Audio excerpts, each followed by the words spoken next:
जय श्री कृष्ण। राधे राधे। क्या आप जानते हैं एक ऐसा स्थान जहाँ ज्ञान भी भक्ति के सामने झुक गया, जहाँ भगवान श्री कृष्ण के सबसे बड़े ज्ञानी भक्त गोपियों से हार गए, जहाँ श्री कृष्ण अपनी देह लीला संवरण के बाद भी कीर्तन करने पर प्रकट हो गए थे। यह पवित्र स्थान है उद्धव कुंड। उत्तर प्रदेश के पवित्र धाम गोवर्धन परिक्रमा मार्ग में स्थित यह कुंड केवल जल का स्रोत नहीं, यह भक्ति की सर्वोच्च पराकाष्ठा का साक्षी है। यहाँ हर कण में बसते हैं श्री कृष्ण। जब श्री कृष्ण मथुरा चले गए तब वृंदावन की गोपियाँ विरह में व्याकुल थीं। तब श्री कृष्ण ने अपने परम ज्ञानी मित्र उद्धव को भेजा था संदेश लेकर योग, ज्ञान, निर्गुण ब्रह्म और वैराग्य का। लेकिन फिर जो हुआ वह बड़ा ही अद्भुत था। गोपियों ने उद्धव से कहा, हमें ज्ञान नहीं चाहिए, हमें तो श्री कृष्ण चाहिए बस। उनकी भक्ति इतनी गहरी थी कि उद्धव जी का सारा ज्ञान छोटा पड़ गया। उद्धव जी गए तो थे एक दिन के लिए ब्रज में कि गोपियों को उद्बोधित कर उन्हें समझा कर लौट जाएंगे, किंतु ब्रज का स्वरूप, गोपियों के हृदय का दिव्य प्रेम तथा श्री राधा रानी के दर्शन कर वे श्री कृष्ण के पास वापस जाना ही भूल गए। ज्ञान का दिव्य अंबर फटकर गुदड़ी बन गया और 6 महीने तक वो ब्रज में ही रह गए। समय का उन्हें आभास ही नहीं हुआ। तब एक दिन श्री राधा रानी ने उद्धव जी को आज्ञा की कि उद्धव, तुम्हारे सखा तुम्हारी प्रतीक्षा कर रहे होंगे, अब तुम्हें गमन भी करना है। ऐसा कहकर श्री राधा रानी ने उद्धव जी को आशीष प्रदान किया। श्री राधा रानी की आज्ञा से न चाहते हुए भी उद्धव जी ने प्रणाम कर प्रस्थान किया। लौटते समय श्री उद्धव जी ने कामना की। यह प्रसंग स्कंद पुराण के भागवत महात्म्य और श्रीमद् भागवत के 10वें स्कंद अध्याय 46 और 47 में उद्धव जी के ब्रज आगमन और ज्ञान को गोपियों के प्रेम के आगे नतमस्तक होने का वर्णन करता है।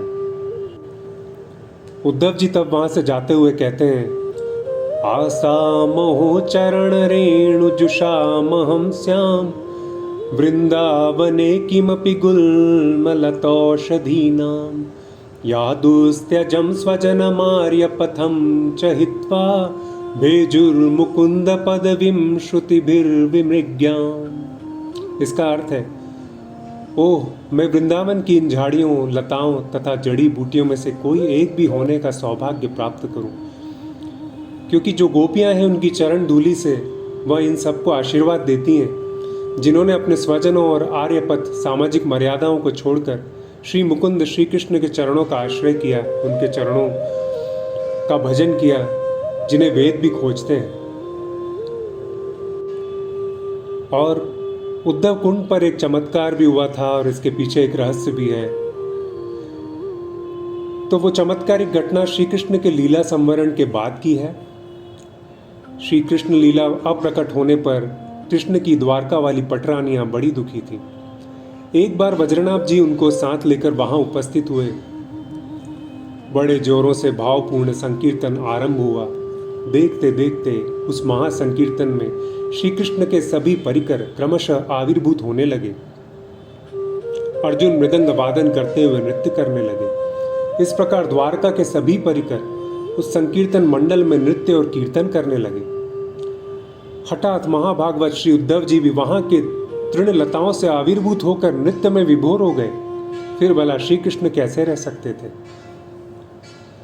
राधिका आदि सखियों के साथ वे भी उस महासंकीर्तन रास में आविर्भूत होकर प्रकट हो गए और थोड़ी ही देर बाद वे अंतर्धान भी हो गए। तो इस प्रकार इस स्थल के बारे में कहा जाता है कि यहाँ पर श्री उद्धव जी महाराज आज भी लता पता के रूप में विद्यमान हैं और भक्तिमय संगीतमय संकीर्तन प्रेम से करने पर वे आज भी प्रकट होकर दर्शन दे सकते हैं। और एक रहस्यमयी बात जो बहुत से श्रोताओं को पता नहीं होगी कि श्री सुखदेव जी महाराज से पहले यहाँ पर भागवत कथा हुई थी, जिसे श्री उद्धव जी महाराज ने सुनाई थी तथा वज्रनाभ के साथ सभी श्री कृष्ण पत्नियों ने उसे 1 माह तक सात्विक भाव से श्रवण किया था। तो आप भी अब कभी गोवर्धन जाएं, परिक्रमा मार्ग में जाएं तो इस दिव्य स्थान के दर्शन अवश्य करें। बाहर से कुंड के दर्शन नहीं होते और इस प्रकार आपको एक मंदिर दिखाई देता है जो उद्धव बिहारी जी का मंदिर है और इसके अंदर जाने पर आपको कुंड के दर्शन होते हैं। तो कमेंट करके बताइए कि आपको ये वीडियो और ये ज्ञान कैसा लगा। ऐसे और आध्यात्मिक चर्चाओं, रहस्यों और ज्ञान के लिए प्लीज़ चैनल को सब्सक्राइब करें, फिर इस वीडियो को लाइक करें, शेयर करें।